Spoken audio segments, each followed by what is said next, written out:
नेपालको नयाँ बजेट 2082-83 को निर्माण प्रक्रिया सुरु भइसकेको छ, तर अर्थ मन्त्रालयले तयार गरेको मार्गदर्शनले के देखाउँछ? बजेटले मुलुकको अर्थतन्त्र सुधार्छ कि ऋणको भार थप्छ? यो भिडियोमा हामी नेपालको आर्थिक सङ्कट, सरकारको योजना र आगामी बजेटका मुख्य बुँदाहरूको विश्लेषण गर्नेछौँ। Nepal's finance minister Vishnu Paudel has promised that Nepal will exit the अर्थ मन्त्रालयले नयाँ बजेट निर्माणको मार्गदर्शन सार्वजनिक गरिसकेको छ। आर्थिक कार्यविधि तथा वित्तीय उत्तरदायित्व ऐन 2076 अनुसार अर्थ मन्त्रालयले चालु आबको बजेट कार्यान्वयन, स्रोत व्यवस्थापन र मौजूदा अर्थतन्त्रको विश्लेषण गरी बजेट बनाइरहेको छ।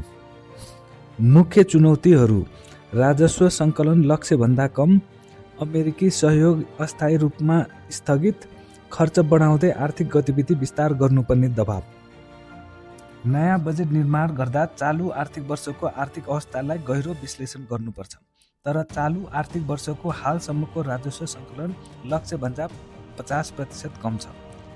यो आर्थिक वर्षको बजेट कार्यान्वयनको स्थिति आउनुहोस् हेरौँ।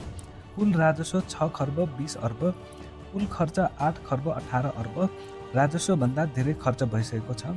चालु खर्च 50% खर्च भइसकेको छ भने पुँजीगत खर्च मात्र 22% खर्च भएको छ। नेपाल निरन्तर ऋणको चापमा पर्दै गएको छ। स्रोत अनुसार समितिले आगामी वर्षको बजेट सिलिङ 19 खर्ब 65 अर्ब तोकेको छ, तर स्रोतको उच्च दबावले ऋण लिने आवश्यकता झन बढ्दैछ। आउनुहोस् हेरौँ केही मुख्य तथ्यहरू। आन्तरिक राजस्व अनुमान 12 खर्ब 63 अर्ब, स्रोत अपुग 6 खर्ब 37 अर्ब, ऋण अनुपात जीडीपीको 45%, पुँजीगत खर्चभन्दा ऋणको सामा ब्याज तिर्ने बजेट धेरै। सरकारले बजेटको राम्रो कार्यान्वयन किन गर्न सकेको छैन?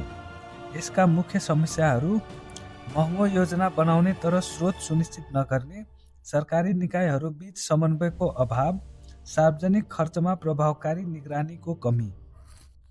आगामी बजेटको लागि सरकारले चाल्नुपर्ने कदमहरू: प्रभावकारी राजस्व सङ्कलन नीति अपनाउने, अनावश्यक सरकारी खर्चको कटौती गर्ने, बजेट खर्च र परियोजना निगरानीलाई प्रभावकारी बनाउने, निजी क्षेत्रलाई थप प्रोत्साहन गर्ने नीति ल्याउने, विकास बजेट समयमै खर्च गर्ने।